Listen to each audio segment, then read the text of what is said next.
이번 주부터 다음 주까지 2주 동안 그 두 주제를 좀 생각을 해보려고 합니다. 잘 사는 그리스도인, 또 잘 늙는 그리스도인.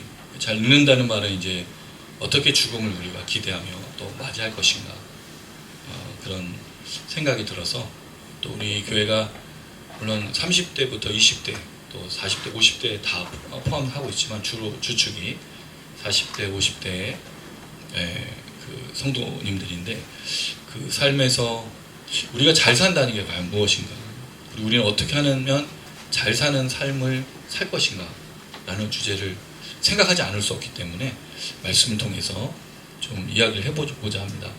그런데 잘 아시지만 여러분, 성경이 잘 사는 법이나 40대 50대가 어떻게 살아야 되는지를 구체적으로 가르쳐주는 부분은 없어요.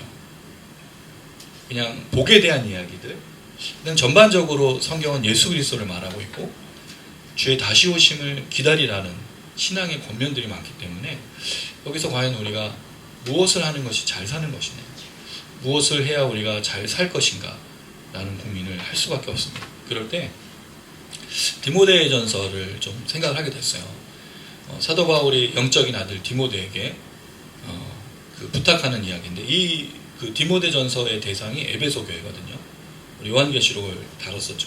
또 에베소서도 옛날에 했었는데, 그 에베소 교회가 갖고 있었던 그 현실, 물론 시대가 좀 다르긴 합니다. 이건 AD 64년 정도. 그리고 요한계시록은 거의 AD 그 90년 정도 후반기로 저희가 이제 보고 있는데, 물론 만약에 이제 그 시간을 조금 앞당긴다면 거의 비슷한 시기일 수도 있겠는데, 어떻든 간에 그럴 때 이 디모데라는 이 사람, 아버지는 헬라 사람이고 어머니가 이제 유대인이, 이 사람의 그 신앙, 그리고 이 사람이 이제 에베소 교회를 맡아서 수고하는 목회자였거든요. 이 젊은 목회자였죠. 그래서 너의 연소함을 업신여기지 않게. 그랬을 때 이 목회자에게 주셨던 마음이 성도들에게 전달하는, 왜냐하면 모든 권면이 다 교회의 성도들에게 이렇게 이야기하라고 명령하는 거니까, 본인도 살피고 성도도 살피는 거니까. 그런 면에서 당시 에베소 교회 그 내용을 보면, 이 전체적인 디모데전서 내용을 보면 오늘 이 시대 우리와 굉장히 유사한 그 내용들이 있습니다. 특별히 물질과 관련해서 사도 바울의 마치 어떻게 보면 돈을 굉장히 극혐오하는 그런 발언이죠. 돈은 일만하게 뿌리다. 근데 사실 돈이 일만하게 뿌리 아니라 돈을 사랑하는, 이게 되게 중요한 겁니다. 돈을 사랑하는. 그러니까 돈이라는 것 자체가 문제가 아니라 돈을 사랑하는 거죠. 사실 여러분, 우리의 그리스도인들의 사랑의 대상은 누구죠? 하나님이시죠. 근데 그 사랑의 대상이, 이건 사실 돈을 우상 숭배하는 거죠.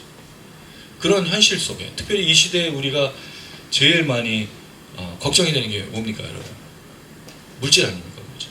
제가 그래서 그 내용을 하나 넣어드렸어요.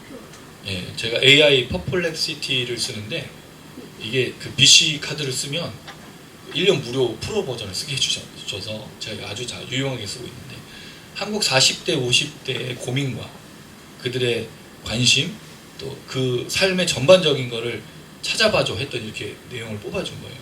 굉장히 똑똑하죠. 여러 자료를 검색을 해서 많은 자료들을 수집을 해서 알려줬는데, 그 내용을 보면 출생 배경, 세대 특징, 여기 이렇게 나와요. 제4,5공화국을 태어나서 그 시기를 겪었던, 그 민주화 시기, 이런 것들을 겪었던 40대 50대 대부분이 여러분 그 시기이지 않습니까?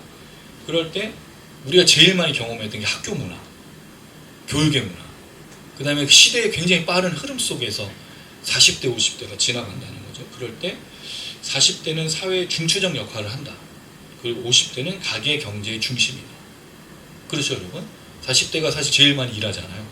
이 대한민국을 이끌어가는 그 사람들의 힘이 거의 40대인 거죠.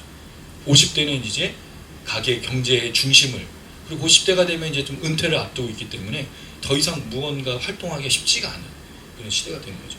교육과 가족과 직장을 보면 대졸 비율이 상대적으로 높다. 왜냐하면 우리가 또 그 8, 90년대가 엄청 그 교육열이 붙어서 대학을 나와야만 사람 취급해줬잖아요. 근데 요새는 대학만 나오는 게 아니라 박사 정도 받아야 좀 좀 뭐라 그럴까, 이상한 현실 속에 살고 있는 거예요. 박사가 너무 많다는 거죠. 옛날에 박사는 진짜 박사만 박사로 불렀잖아요. 근데 지금 박사도 많고. 가족, 자녀, 교육, 취업 등 현실적 책임과 스트레스가 많은 연령대. 그쵸? 자녀 양육에 미래에 대한 걱정, 특별히 주거 문제. 그 다음에 이제 50대가 되면 뭘 생각하죠? 노후. 그리고 잘 사는 것, 또 잘 늙는 것들에 대한 고민들이 참 많은 시기가 40, 50대라는 거죠. 자, 소망과 현실의 삶을 아주 정확히 분석했는데 40대의 소망은 경제적 안정, 연봉 인상, 고용 안정, 생활 문가 안정. 다 경제와 관련돼 있죠. 근데 현실의 삶, 가계 부채, 대출, 자녀 사교육, 고용이 불안정해요. 그렇죠? 여러분 지금 직장이 불안정해요. 40대부터 퇴직이 강요되고 있고 은행권은 40대 중반이면 나가라고 합니다. 소비 여유가 부족해. 그렇잖아요. 애들이 막 클 때잖아요. 그래서 뭐 들어가는 게 너무 많은 거예요. 그러니까 직장을 다니고 투잡을 뛰기도 하고 들어가는 사교육비가 50대 소망은 경제적 여유. 40대가 다른 건 40대는 경제 안정이에요. 안정하지 않으니까. 50대는 이제 경제적 여유. 왜냐면 직장을 이제 오래 다녔기 때문에 뭐 퇴직하라는 말은 듣지 않고 이제 은퇴를 바라보고 있으니까 여유를 건강 이제야 건강을 챙기는 거예요. 50대는 취업 또는 이직. 이 말은 무슨 말이냐면 50대인데 취업을 해야 될 사람이 생긴 거죠. 퇴직이 빨라지고 또는 직장을 한번 옮기고 싶어야 되는 상황에 직면하는 거죠. 자기 개발. 그러니까 여러분 30대, 40대는 거의 자기 개발하기가 여가를 누리기가 너무 어려운 거예요. 그냥 가족에 매이고 직장에 매여서 사는 현실인 거죠. 근데 현실, 은퇴가 불안하죠. 재취업해야 돼요.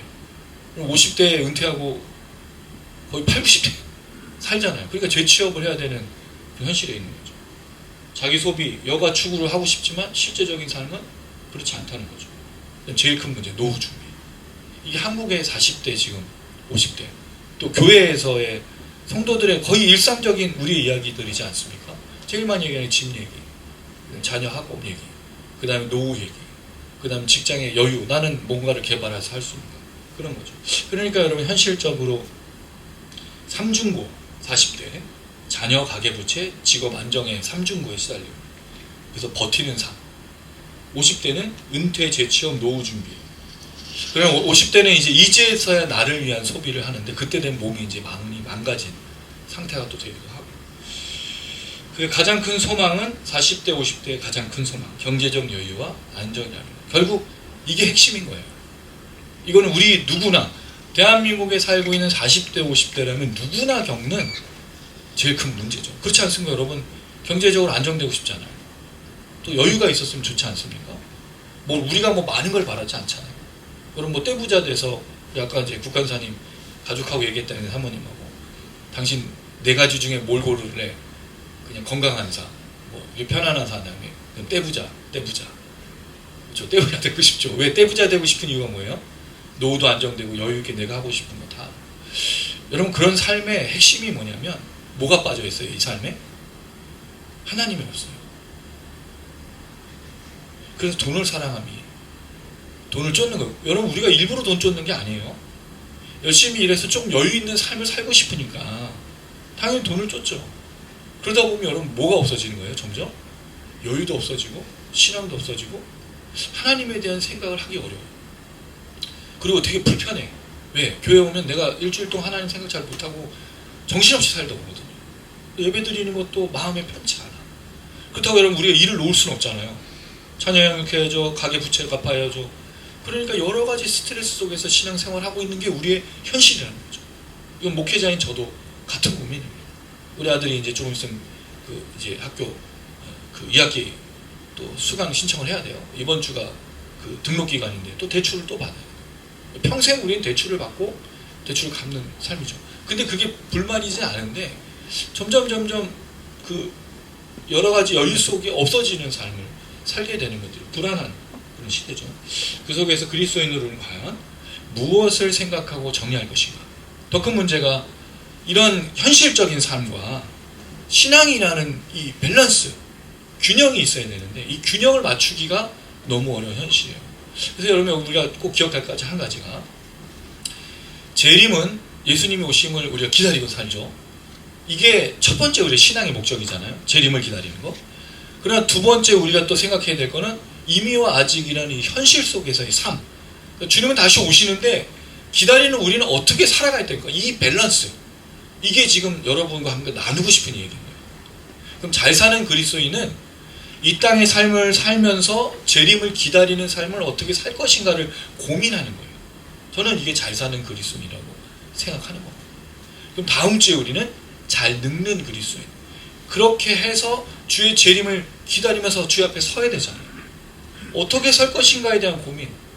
그것이 이제 다음 주에 나눌 얘기인데, 오늘은 그 첫 번째 시간으로 재림과 신앙을 어떻게 균형 잡게 할 것인가, 그 얘기를 좀 나누고 싶습니다. 디모데전서는 아까 잠시 얘기했지만 사도 바울이 디모데를 통해서 에베소 교회에 말하는 내용인데요. 에베소 교회는 좀 몇 가지 문제가 있었습니다. 그 당시에 유대적인 특징이 있었는데, 신화와 족보라는 거. 신화는 아마 천사나 이런 기적들, 왜냐하면 이런 것들이 하나님의 신앙 속에서 나타나니까 이거를 굉장히 부풀리기도 하고 교묘하게 이용했다는 거죠. 또 하나 족보. 유대인들에게 제일 중요한 게 뭐였어요? 족보지 않습니까? 아브라함에서 혈통. 왜냐하면 이게 유대인 기독교인들이 가지고 있는 그 심리. 이걸 다 계속 하다 보면 뭘 강조하게 되면 율법을. 그러니까 신앙이 자꾸 율법을 강조하게 되는 거예요. 물론 율법, 하나님 말씀은 중요하지만 그 율법을 강조하면서 시작되는 게 뭐죠? 율법주의. 이게 또 뭐로 나가게 되면 금욕주의. 이게 그 당시에 헬라 철학, 후메네오 이제 알렉산더라는 사람이 여기서 이제 나오게 되는데, 그 이단 같은 사람들, 거짓 선자가 들어온 거죠. 결혼하면 안 돼. 그리고 뭘 먹으면 안 된다고 자꾸 강조하는 거예요. 근데 이런 사람들의 특징이 뭐죠? 본인들은 부와 욕망과 이 모든 것들 누리면서 다른 사람한테는 강요한. 이게 다 누구예요 지금? 신천지, 통일교, 뭐 이런 이단들과 같은 형태를 갖는 거예요. 거기에 또 하나, 돈을 추구해요. 근데 사람들에게는 뭘 추구하지 말라 그러죠? 돈을 추구하지 말라. 근데 본인은 금고 안에 뭐가 있어요? 돈밖에 없어요. 이번에 통일교 압수수색 했더니 금고에서 3,000원? 만질 수도 없는 3,000원, 여러분 3,000만 원이 아니에요. 3,000억이에요. 이거 어떻게, 이게 얼마나 큰 거죠? 그러니까 이런 것들이 지금 이 시대인데 그 당시에도 비일비재했던 거예요. 결혼하지 말라, 음식을 먹지 말라고 제한하면서 본인들이 누리고 있는 이런 악한 것들이 이 에베소 교회에 가득했어요. 제가 지난번 요한계시록 얘기하면서 그 얘기를 했죠. 에베소 교회가 뭐가 있었는데 뭐가 없었다 그랬죠. 기억나시나요? 하나님을 사랑하는 그 율법에 대한 간절한 마음이 있었지만 형제를 사랑함이 없었다라고 말씀드렸어요. 원래 이 두 사랑은 같은 거잖아요. 하나님을 사랑하면 누구를 사랑하죠? 이웃을, 형제를. 근데 이게 없었던 거예요. 왜? 금욕주의, 율법주의. 계속 이거를 강조하면서. 근데 그 가르침이 사실은 성경적인 게 아니라 계속해서 교회 안에 이단들과 거짓 선지자가 들어와서. 그래서 여러분, 교회가 사실은 많은 것들이 잠식이 된 거예요. 뭐로? 세상의 풍조와 가치관으로 잠식된 거예요. 근데 우리도 보면 이게 신앙인지 신앙이 아닌지 헷갈리는 게 굉장히 많아요. 하나님은 스스로 돕는 자를 돕는다. 성경인가요? 성경이 아니에요. 근데 우린 그런 얘기를 하잖아요. 그리고 성경에 없는 얘기가 교묘하게 들어와서 성도들 안에 가득한 거예요. 그 하늘의 보좌를 움직이는 기도. 하늘의 보좌를 움직이는 기도는 없습니다. 이런 것들이 왜냐하면 자꾸 들어오는 거예요. 근데 그럴듯하죠. 그럴싸하죠.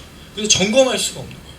제가 이 잘 사는 그리스도인을 생각하면서 그 예전에 교회에서들이 많이 했었던 그 세미나들이 있었어요. 그게 뭐냐면 교회에서 경제 세미나, 주식 투자나 뭐 부동산 투자나 이런 것들도 많이 알려주고, 물론 현실을 살아가는 것들은 필요하긴 한데 문제는 그걸 걸러내지 않고 무분별하게 습득할 때가 문제인 거예요.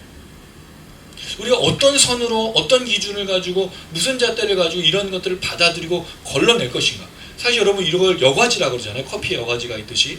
그걸 걸러내지 않으면 세상에 들어오는 모든 지식과 모든 것들이 그냥 우리 안에 신앙으로 자리 잡을 수 있다는 거죠. 나도 모르게 잘못된 걸 추구하면서 마치 성경이 이야기하는 것처럼 이해할 수 있다는 거죠. 그런 면에 있어서 중요한 원칙들을 오늘 좀 생각해보자. 그래서 오늘 여러분 얘기 들은 내용은, 오늘 나눈 내용은 들어보지 않은 내용이 아니에요. 알아요. 아는 내용인데 이 내용이 이렇게 연결된 거는 아마 생각해보지 못했을 거예요. 그래서 오늘 우리가 이 내용을 정리할 건데, 전체적인 내용은 하나님을 기대하랍니다. 뭐라고요? 하나님을 기대하라. 그게 잘 사는 그리스도인이에요. 근데 여러분 이렇게 얘기해버리면 무슨 생각이 들어요? 너무 막연하지 않아요? 하나님을 기대하는 게 뭐예요? 우리 기대 안 하는 사람이 어디 있어? 기도도 하고 또 갈망도 하고 예배도 드리면서 하나님 나한테 복 주시고 하나님 내가 이렇게 살면 하나님 얼마나 기뻐하시겠어 하고 많은 것들을 소망하잖아요. 근데 그게 너무 막연하잖아. 하나님을 기대한다는 것이 우리에게 뭐냐, 구체적으로 뭐냐, 오늘 그 얘기를 좀 드리고 싶은 거예요. 그 얘기를 이제 시작해 보려고 합니다. 자, 17절 읽어보겠습니다. 17절 말씀입니다. 시작.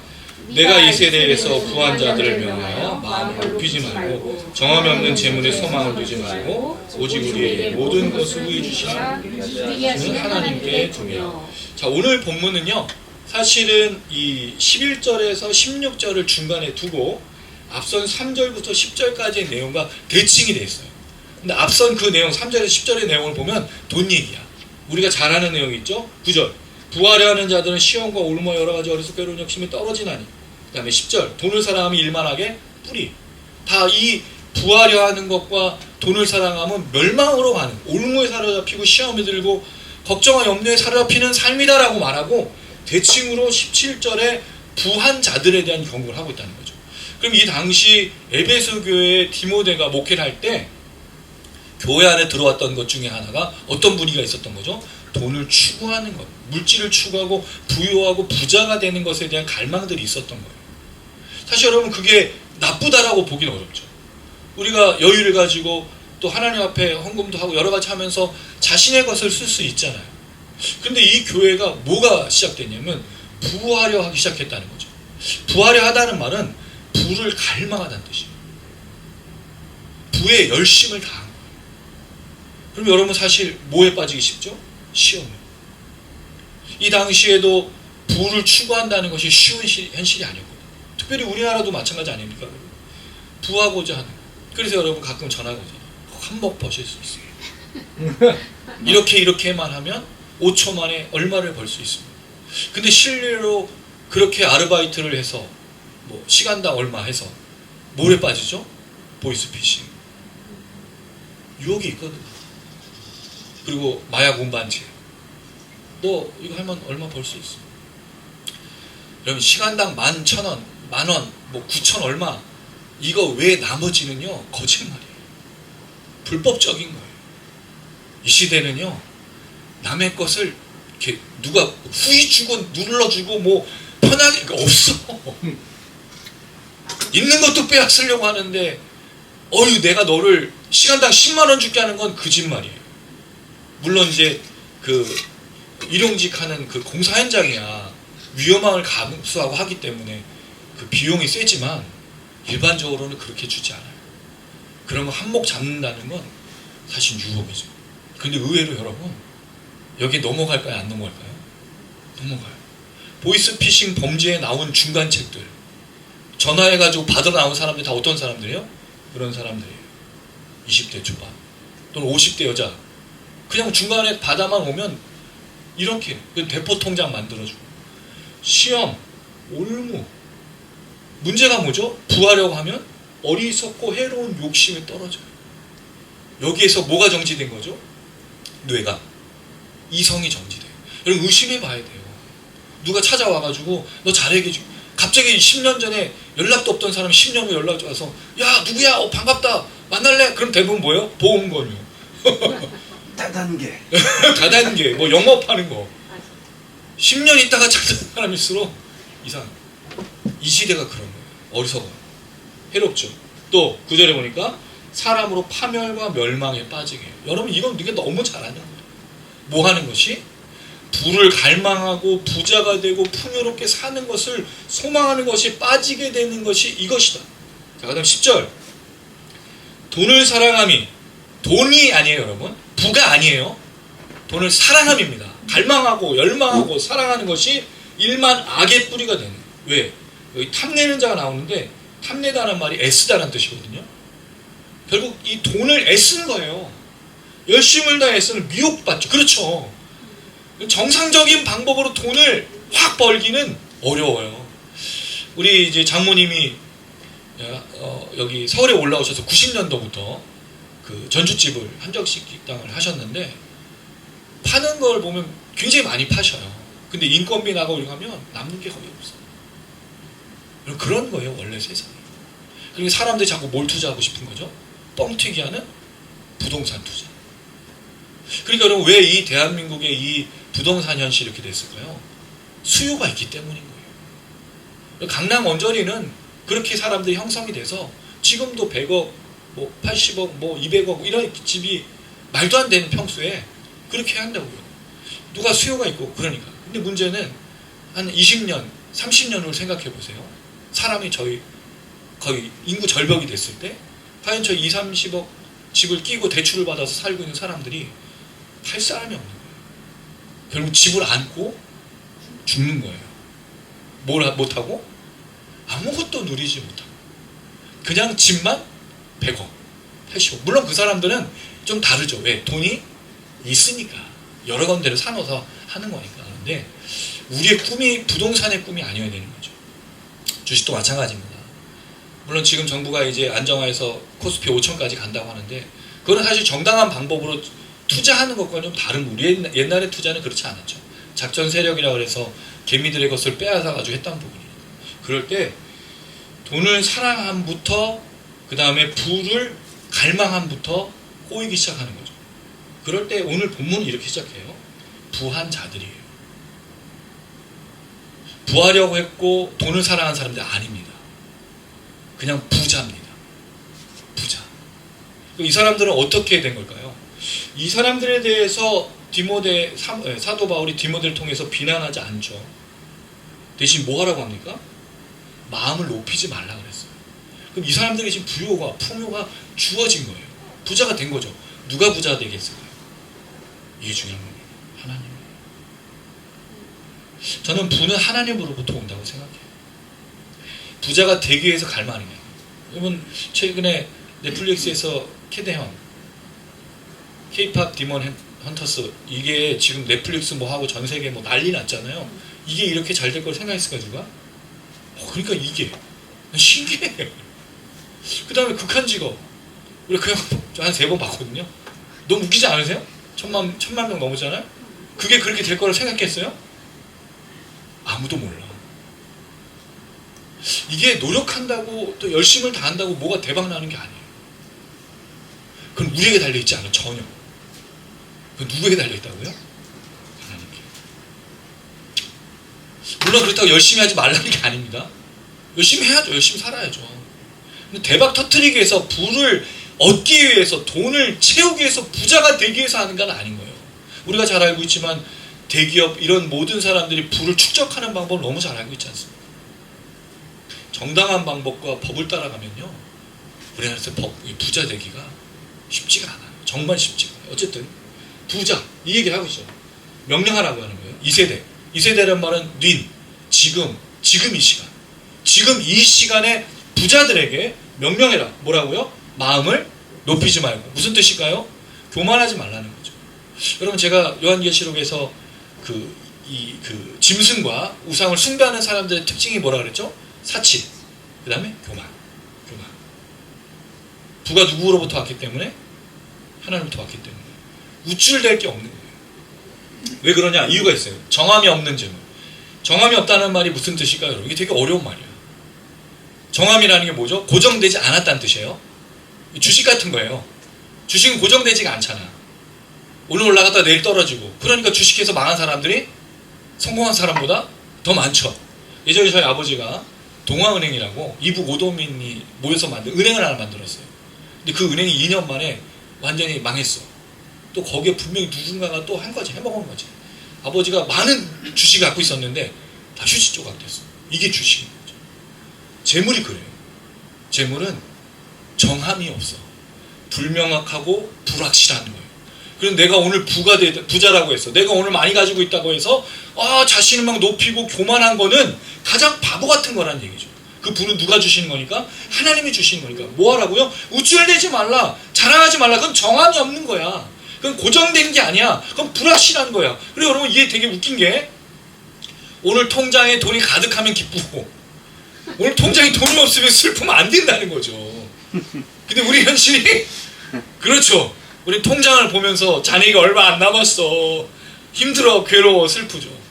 근데 그 이유가 뭐겠습니까? 통장에 잔액이 안 남은 이유. 여기에 세밀한 우리의 고민이 있어야 돼요.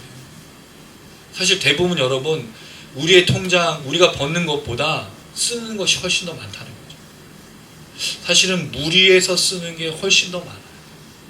저도 돌아보면 제가 오늘 이 말씀 준비하면서 얼마나 자책하고 얼마나 부끄러운 건지, 아 내가 여기서 좀만 아꼈으면, 내가 이렇게 좀만 했으면, 물론 부자 되지는 않았을 거지만 항상 이 결과를 보면서 이렇게 생각하는 거. 그러니까 여러분 우리 규모 있게 그 재물을 쓰지 않아요. 들어왔을 때는 기억납니다. 지금 홍콩에서 사례비가 딱 들어오면 그날은 외식하는 날이었어요. 근데 카드도 없었고 현금 지출이니까 있는 것만큼 써요. 딱 맞춰서. 그래서 첫날 그 받으면 오늘은 외식. 그 다음부터 가면 갈수록 이제 굶는 거죠. 그렇게 살았는데 규모 있게. 그래서 여러분 지혜가 필요한 이유, 부를 사랑하고 일만하고 이 돈을 갈망하는 것은 규모를 있게 생각하지 않는 거예요. 규모를 넘어서는 거예요. 그러니까 여러분 자꾸 땡겨 쓰는 거잖아요. 앞으로 땡기고 뒤로 땡기고 여러 군데로 땡겼어. 사실 하나님 앞에서 살아가는 사람들은요, 땡겨 쓰는 게 아닌 거죠. 사실 물론 이제 우리가 집을 사고 이런 거 큰 것을 필요할 때는 갚을 능력은 있어서 그렇게 하는 거지만 필요 이상의 것을 우리가 추구하기도 한다는 거예요. 이 우쭐 내는 거예요. 마치 또 한동안 또 그렇게 했어요.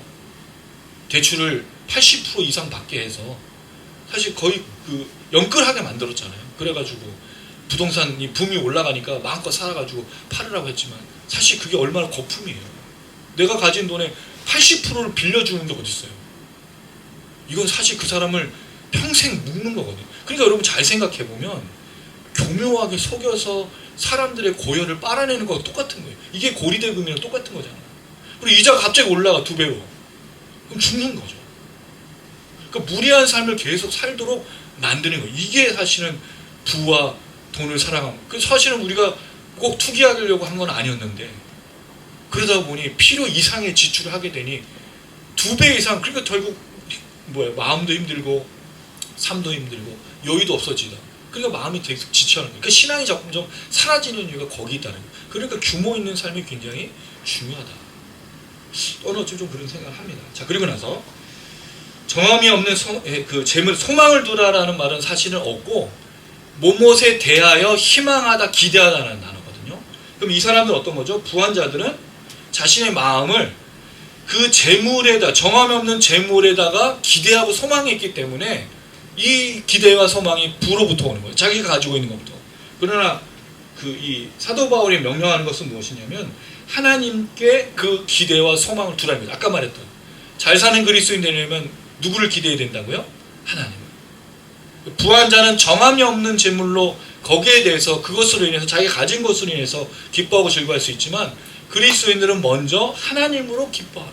하나님을 기대하라. 하나님을 희망하라. 사실 여러분 되게 중요한 건데 제가 목회하고 제가 사역했을 동안에 하나님의 채우심을 보면 기적이 아닌 게 없어요. 야, 이런 하나님의 섭리. 근데 문제는 우리가 뭐냐면 하나님이 섭리하지 않도록 우리가 나서는 거죠. 우리 기다리지 않아요. 우리가 막 뭔가를 자꾸 해. 근데 그 길이 항상 좋은 법이 거의 없어요. 망칠 때가 더 많아. 망칠 때가 많아. 그래서 하나님을 기대하고 하나님을 희망한다는 건요, 쉬운 게 아닙니다. 왜? 조급하잖아요. 엄청 조급해지거든요. 이거 땡겨서 저거 해야지, 지금 뭐 해야지 하니까 자꾸 뭔가 방법들을 생각하는데 방법이 없어요, 우리에게.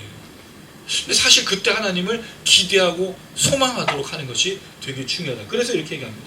그럼 하나님을 왜 기대하고 소망하느냐? 오직 우리에게 모든 것을 후히 주사. 하나님 어떤 분이시라고요? 여기 후히가 아니야, 이 단어가. 이게 부자입니다, 부자. 부요하게, 풍요롭게. 하나님 어떤 분이시라고요? 하나님은요, 딱 맞춰주는 분이 아니에요. 이렇게. 여러분 결혼하면서 그 아내와 남편 어떻게 생각하세요? 자기보다 못한 사람 주셨나요? 이게 되게 중요한 질문이에요. 잘 말씀하셔야 돼. 풍요롭게 주셨어요.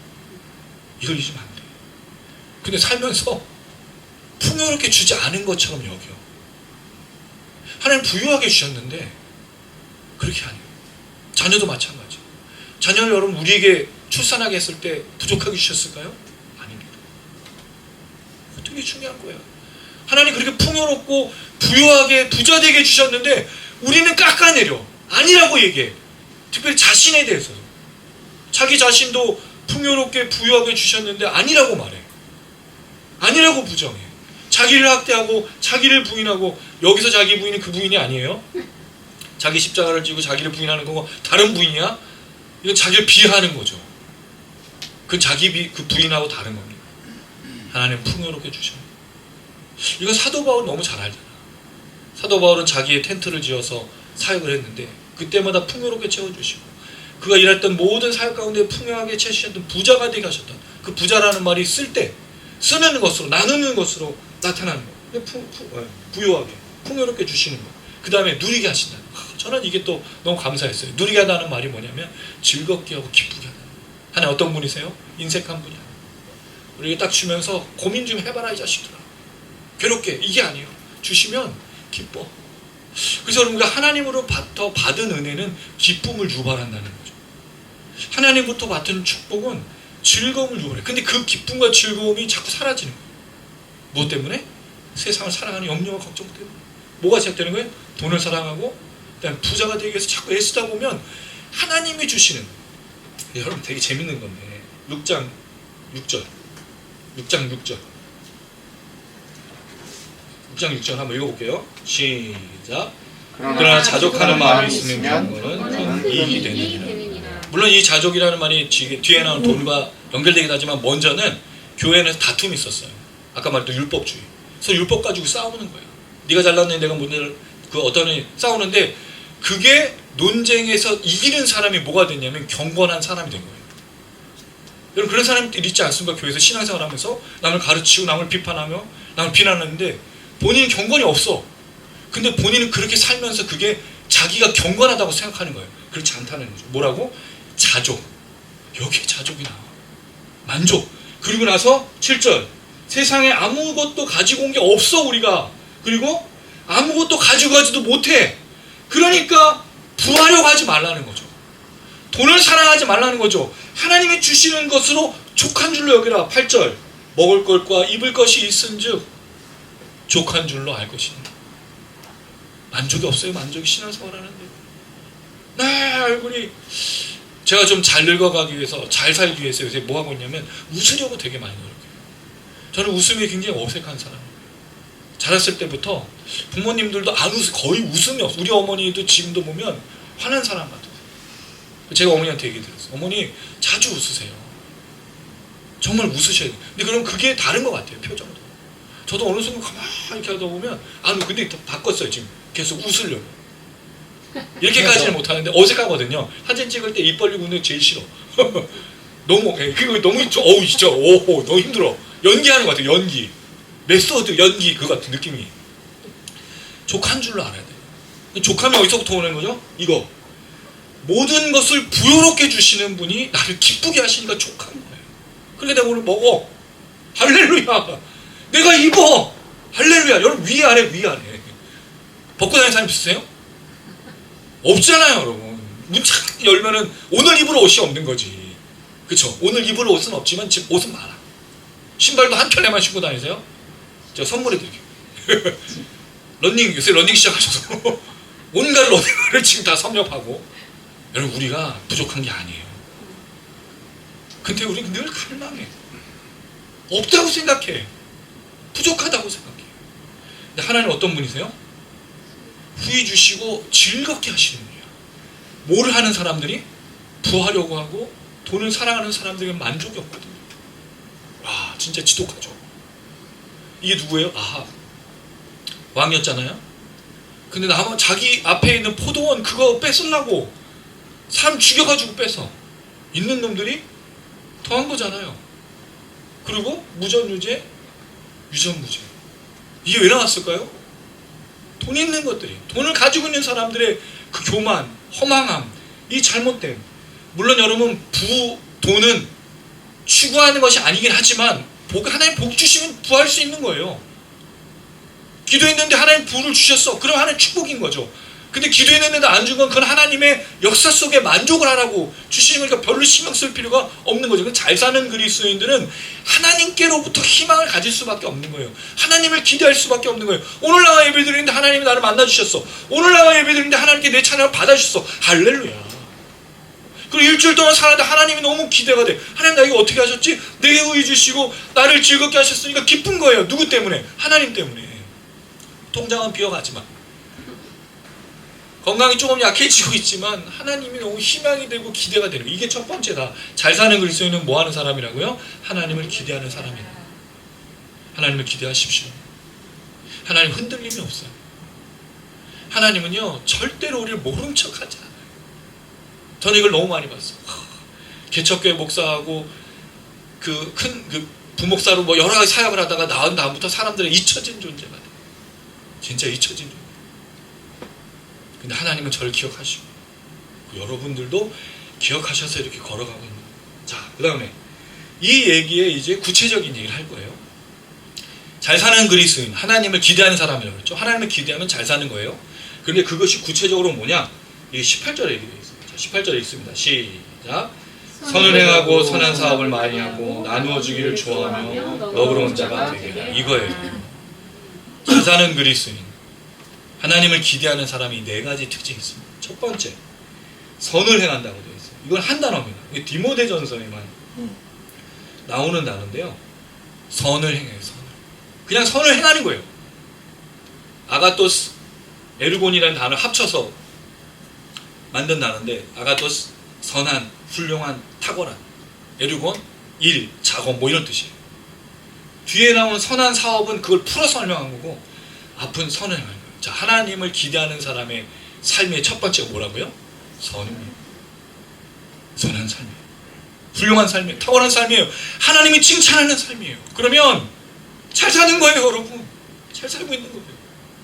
선을 행하지 않으니까 문제지.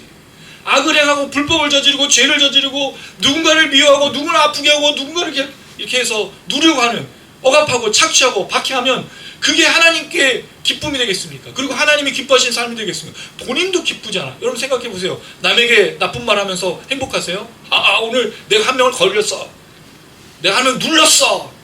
오늘 일타 뭐 이렇게 100점 뭐 이렇게 아니잖아요, 여러분. 불편하지 않으세요? 혹시 누군가에게 이런 말 했는데 막 마음에 걸리지 않으세요? 또 자녀를 혼냈을 때 저는 그럼 자녀 혼내면 분명히 걔가 잘못한 거지만 내 마음이 너무 불편해. 너무 힘들어. 누군가에게 좀 잘못하면 뭔가 마음이 어려워. 사실 여러분 이게 그리스도인들의 정상적인 삶이거든요. 선을 나눠줘야 행복한 거예요. 우리 그 웅집사님 풍선 불어주면서 제일 행복하지 않아요? 얼굴이 막 빛나지 않으세요? 우리 그때 전도할 때 애들 막 오면서 풀로 보면서 봤지? 선을 행하는 것이 잘 사는 거예요. 탁월하고 훌륭하고 칭찬받는 일을 하는 것이 잘 사는 겁니다. 이게 성경의 첫 번째예요. 하나님을 기대하는 사람의 첫 번째. 뭐를 행해야 된다고요? 선을 행하는 거예요. 이 선을 행하는 것은 여러 가지가 있겠죠. 우리가 생각하는 여러 가지가 있을 거예요. 그럼 구체적으로 여러분들이 생각해 보시면 좋겠고요. 자, 두 번째. 선한 사업을 많이 하고 나서 이게 또 중요해요. 많이 하고. 많이라는 뜻이 뭐냐면 플렉테오라는 단어인데 많이 하고가 부자가 되다, 많이 가지다, 부유하다, 부자가 되다. 똑같은 말을 한 번 더 반복했지만 풍요로운 사람이 풍요로운 일을 하는 거예요. 어떤 사람이? 선하고 탁월하고 칭찬받은 사람이 선하고 탁월한 일을 부자같이 하는 거예요. 아까 말했듯이 하나님을 기대하는 사람의 특징, 부유한 자로 살아가는 겁니다.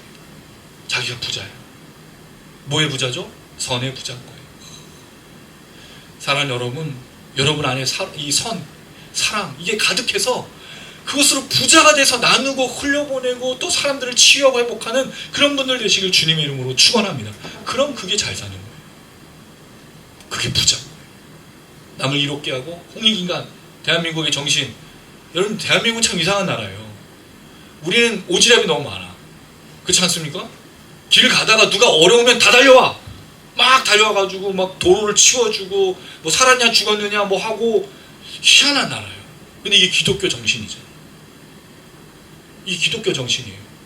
기독교 정신은 예수 그리스도를 닮아서 자기를 찾아온 사람을 거절하지 않으시고, 눈먼 자를 눈뜨게 하시고, 중풍병 자를 일어나게 하시고, 귀신 들린 자를 쫓아내 주시고, 가난한 자, 억눌린 자, 묶여있는 자를 자유케 하는 것이 그 은혜, 기쁨.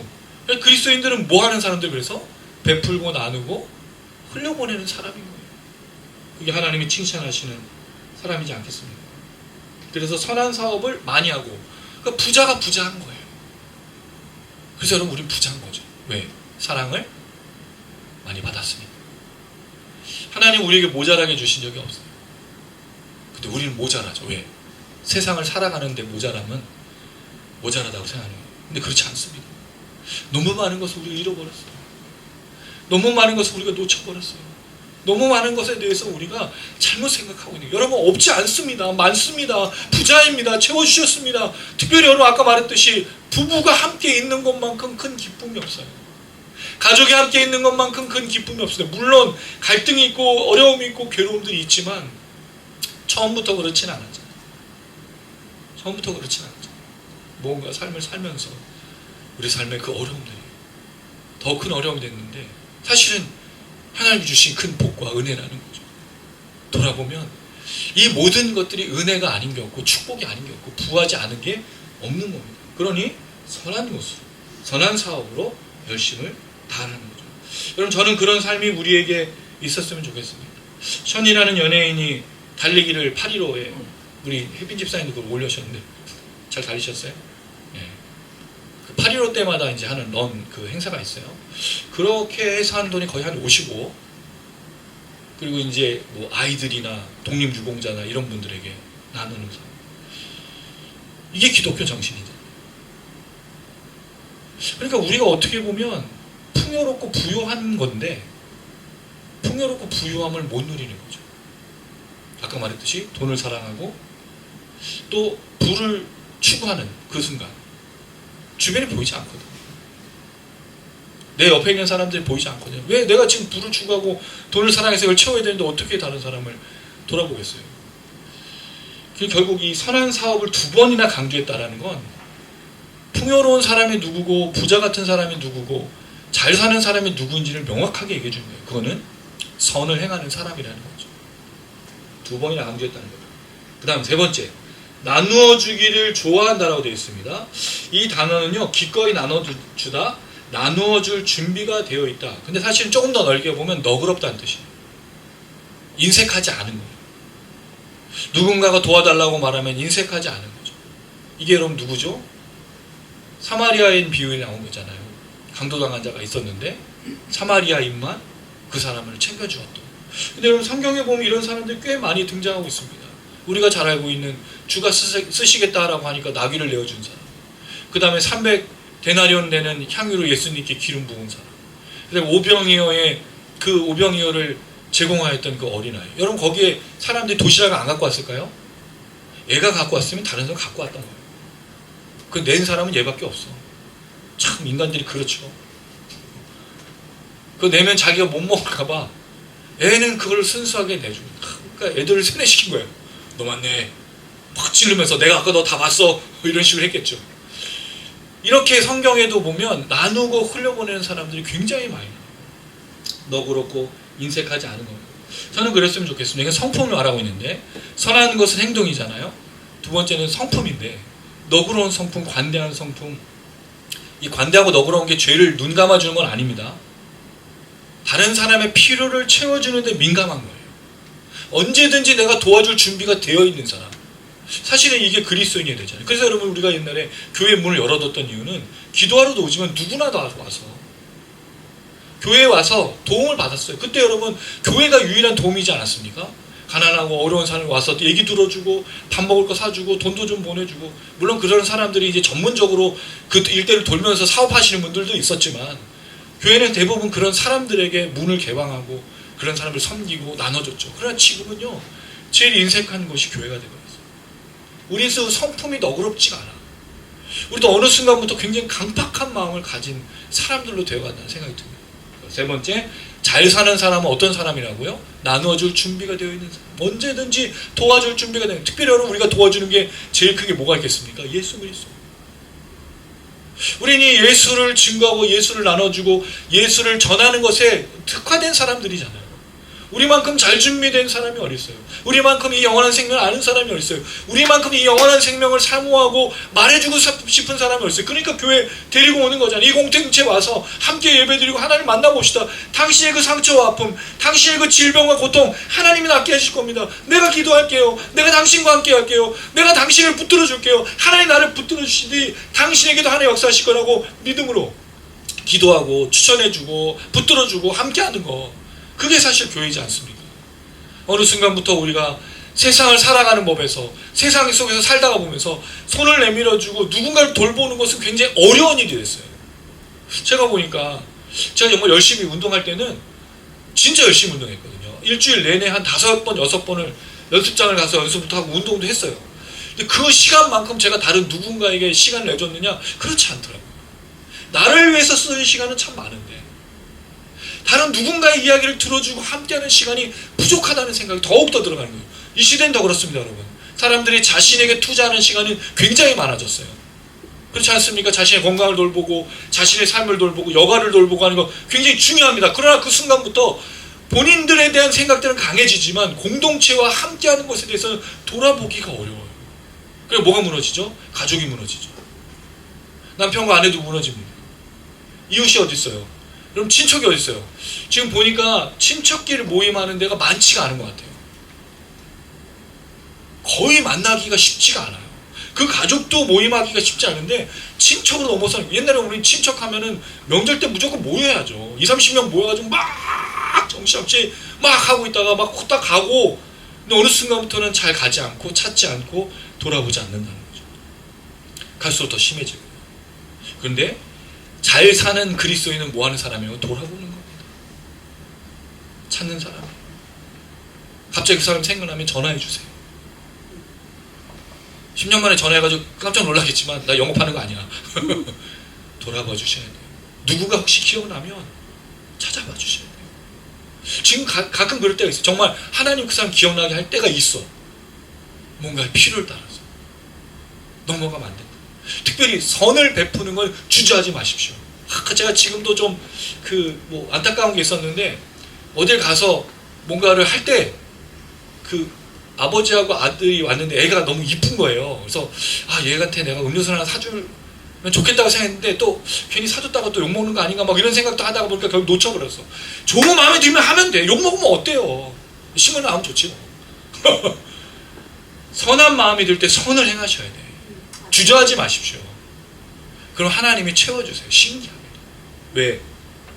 다음 말씀, 마지막 4번째, 너그러운 자가 되게 하라. 이 너그러운 자가 되게 하라는 말은 우리가 생각해보면 또 아까 말했던 그 두 가지가 같아요. 선은 똑같이 선한 행동을 하는 것이 2번 반복됐죠.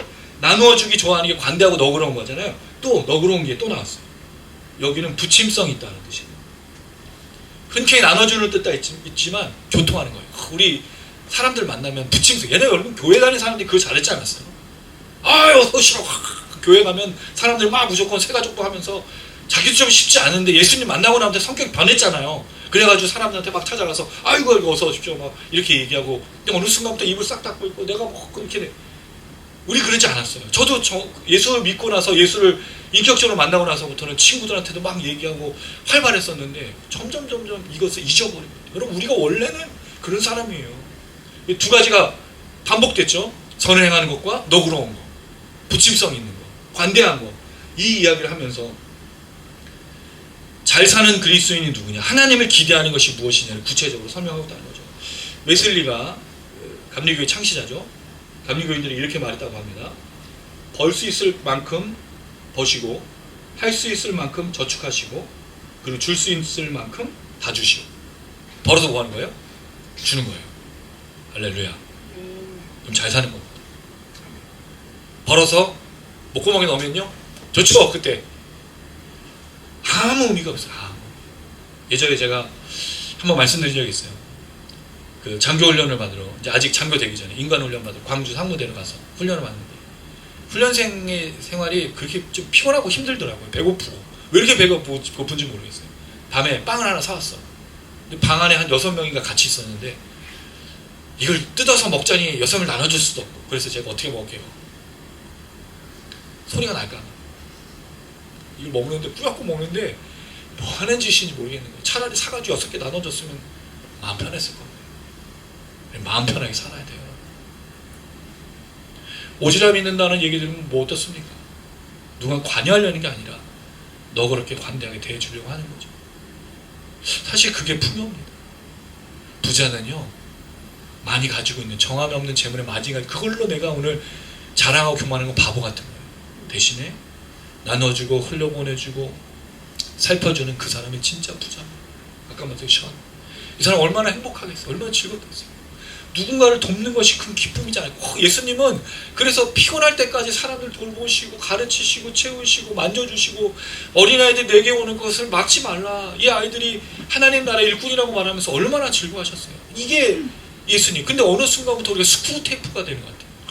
인상 쓰고 나밖에 모르고 나 외엔 아무것도 없고 그게 바로 사실 여러분 이 세상을 살아가는 사람들 모습이에요. 40대 50대 그리스도인으로 힘든 삶을 살아가지만 돌아보고 선을 행하고 나눠주고 흘려보내는 그런 사람을 사는 것이 잘 사는 그리스도인입니다. 마지막 19절 시작. 이것이 장래의 자기를 위하여 좋은 터를 쌓아 참된 생명을 취하는 것이니라. 장래라는 말은 바야흐로 모모하다, 뭘 의도하다, 멜로라는 동사인데 이게 하나의 그냥 관용어구처럼 돼서 장차 또는 장래예요. 장래에 뭐가 되죠? 좋은 터. 여러분 이게 여기 좋은 선한 훌륭한 우리의 신앙에 터가 있어요. 신앙은요 입으로 하는 게 아니에요. 몸으로 하는 겁니다. 내가 쌓은 터가 있어요. 여러분 뭘 쌓았어요 지금까지? 여러분을 보면 사람들이 뭐라고 얘기하세요? 저의 목회를 뭐라고 얘기할까요? 우리가 쌓은 공적이 있는 거예요. 공력. 그게 나중에 상급으로 보는 거죠. 우리가 여기서 선을 하고 나눠주는 삶을 살면 하나님이 뭐라고 부르시죠? 착하고 충성되죠. 인색하고 돈물 밝히고 갈망하고 그것만 추구하고 불법을 저주고 미혹한 그 사람을 착하고 충성된 중이라 할 수 있을까요? 할 수 없죠.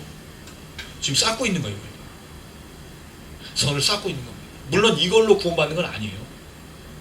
근데 이것이 우리 삶의 족적인 거죠. 나의 삶. 물론 우리가 다 션처럼 할 수는 없어요. 우리 일단 연예인이 아니에요. 우리가 뛰면 같이 뛰는 사람이 없어. 그리고 우리가 뭘 한다 그러면 아무도 관심이 없는데 중요한 건 우리가 선을 쌓고 선을 행하면 누가 알고 계시죠? 하나님. 근데 사실 그렇게 할 수 있도록 하나님 계속 채워주시는. 그래서 여러분 어떤 마음이 들면 하나님 주신 마음이라고 생각하시고 나누고 흘려보내세요. 마음을 막으면 안 돼. 뭐 음성 듣는 걸 말하는 게 아닙니다. 근데 이게 한번 깎이고 멈추고 생각하고 자로재면 아무것도 못해요. 없어. 그 사실 주시는 마음대로 하는 게 중요하다는 생각이에요. 선. 풍요로운 마음. 하나님 주신 그 부자. 그럴 때 부자가 되는 거예요. 누군가를 돌고 행복하지 않으세요? 누가 손길 한번 내밀면 뭐 하면 너무 막 뿌듯하지 않으세요? 우리가 뭔가를 하는 것이잖아요. 뭔가를 살아내는 거잖아요. 그게 잘 사는 거죠. 진짜 잘 사는 건 노후를 계획하고 물론 여기에 이제 제가 말씀드리지 않은 부분 노후의 준비 그냥 여러 가지 이런 삶을 사는 것 사실 그걸 드릴 말씀은 없어요. 성경에 그런 내용은 없습니다. 대신에 잘 사는 그리스도인이 어떤 사람이라는 걸 분명하게 말하고 있으니까 선과 너그러운 마음 늘 웃으시고 풍요로우시고 부자가 되시고 좋은 터를 쌓으시니 참된 생명을 취하는 것이 그러니까 두 가지 의미가 있습니다. 이 땅을 살아간다는 거죠. 진짜 참된이란 말이 진정한 참으로 신실한 그리고 살아있다는 게 뭐예요? 선을 행하고 너그러운 것이 살아있는 거지. 비판하고 비방하고 불만해가지고 누군가 욕하면요 살아있는 게 아니에요. 그럼 지옥 아니에요? 다른 사람 막 비방하고 다른 사람 막 얘기하면 마음이 좋지 않잖아요. 말하고 싶죠. 내가 당한 만큼 얘기하고 싶죠. 근데 요한계시록에도 우리가 배웠어요. 원수 누가 갚는다고요? 하나님. 이거 되게 중요해요. 물론 우리가 갚을 수도 있죠. 빡! 그럼 하나님이 하시는 그 역사를 우리가 가지고 가는 거예요.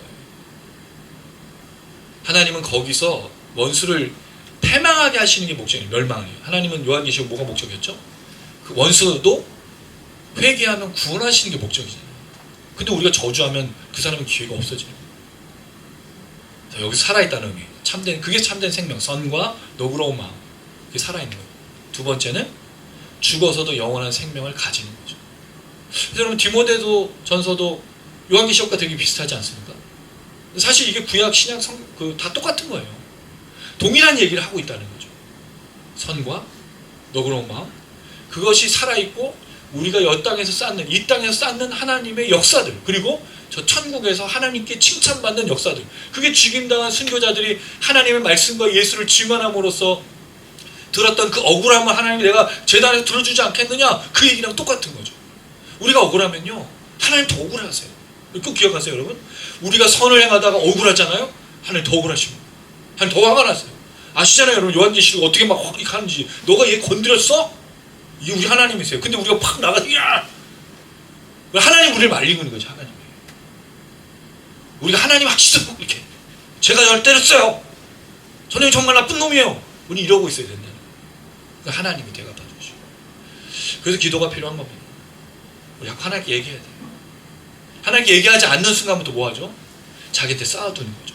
이 좋은 터를 쌓는 게 아니라 자기한테 마음을 자꾸 쌓아두는 거예요. 온갖 마음들을 끊고 하나님에 대한 원망, 사람들에 대한 원망으로 가득히 똘똘 뭉쳐. 이게 풀기가 쉬운가요 여러분? 이게 어려운 게 20, 30대, 10대는 쉬워. 얘네들 조금만 더 건드려주면 하나님의 은혜가 확 들어가. 근데 우리는 그렇지 않잖아요. 그래서 마음을 잘 열지 않습니다. 40대, 50대의 특징이 그거예요. 그리고 점점 머리가 굳어져서 남의 말을 듣지 않아. 근데 남의 말을 안 듣는 게 문제가 아니라 하나님 말씀까지도 안 들어. 그렇죠? 내가 더 잘 알아요 하나님. 이렇게 얘기하잖아요 어쩔 때는. 하나님 아무것도 모르시면서 말이야. 이게 우리라고요. 그 마음을 풀어 헤치셔야 돼요. 하나님께 드리셔야 돼요. 그래서 여러분 예배가 왜 중요하냐? 일주일 동안 쌓였던 답답했던 억울했던 마음들을 풀어놓는 거예요. 찬양으로 말씀 가운데 하나님 내게 말씀해 주세요. 날 좀 만져주세요. 이렇게. 내가 너그러운 마음이 되게, 내가 좀 선을 행할 수 있게 내 마음을 좀 풀어주세요. 나를 좀 채워주세요. 그래 여러분 은혜를 받고 돌아와서 일주일 동안 살아낼 거 아니에요. 싸울 거 아니에요. 그렇죠? 여기서 말씀을 듣고 기도하고 찬양해서 은혜를 받아야 일주일 동안 또 살아갈 힘이 생기는데 나는 절대로 안 할 거야. 아닌 거죠. 그래서 계속 얘기해야 돼요. 그래서 여러분 설교를 들을 때 듣기만 하는 게 아니라 반응이 있어야 되는 게 뭐냐면 여러분 기도하시는 거예요. 하면서 하나님 내가 저 말씀 들었는데 내 마음 좀 만져주세요. 계속 나를 좀 풀어주세요. 내가 억울하고 아시잖아요. 이 말씀 역사해주세요. 그래서 여러분 설교는 목사가 하는 게 아닙니다. 성령이 역사하시고 여러분에게도 듣게 하시는 거예요.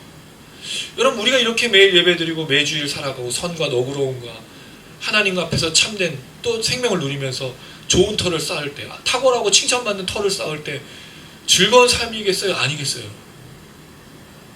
기대가 되지 않습니까? 기대가 되는 삶이어야 되는 거죠. 근데 우리가 그렇지 못할 때가 너무 많기 때문에 다시 이 마음을 가지고 와서 예배 가운데 녹아내고 기도하고 다시 붙들고 말씀 듣고 세우라고. 이게 중요한 거예요. 그래서 오늘 참 잘 오셨어요. 다음 주 이제 잘 늙어갈 거예요. 우리 이제부터는 은퇴를 준비하고 어떻게 하는 것이 잘 늙는 거냐. 제가 좋아하는 말씀. 백발은 영화의 면류관이니. 나이가 들면요 하지 말아야 될 게 몇 가지가 있다고 하잖아요. 지갑은 열 때 입은 닫고 이런 여러 가지가 있는데 우리는 그런 얘기는 하진 않지만 시편의 말씀을 통해 나를 어렸을 때 청년 때 40대 50대를 돌봤는데 노년에는 나를 버리지 마옵소서. 제일 무서운 게 여러분 노년의 다윗을 볼 때가 제일 무서워요. 마치 그가 하나님 없이 버림받은 상 같잖아요. 여자 이 동녀 품어야만, 물론 왕의 역사이긴 하지만 불쌍한 인생이 돼요. 잘 늙어야겠다 이제. 오늘 여기까지. 잘 사는 그리스도인 하나님을 기대하십시오. 하나님을 기대하는 것이 뭐라고요? 선을 행하는 것. 두 번째 너그러움. 그래서 여러분 더 어린아이같이 더 너그러운 마음이 우리 모든 성도들에 가득했으면 좋겠습니다. 막 얘기하면 왜 그래가 아니라 그러셨어요? 그러셨구나. 쉽지 않아요 여러분. 성격이 바뀌는 게 아니고요 성령을 통해서 새로운 피조물로 걸어가는 삶이 바뀌어야 되는 거예요. 그래서 하나님이 분명히 여러분 안에 채워주시고 분명히 하나님 여러분들을 사용하시고 저는 믿습니다. 저는 말씀 역사를 믿거든요. 여러분도 믿으시죠? 예, 그런 역사가 날마다 나타나기를 주님의 이름으로 축원합니다. 아멘.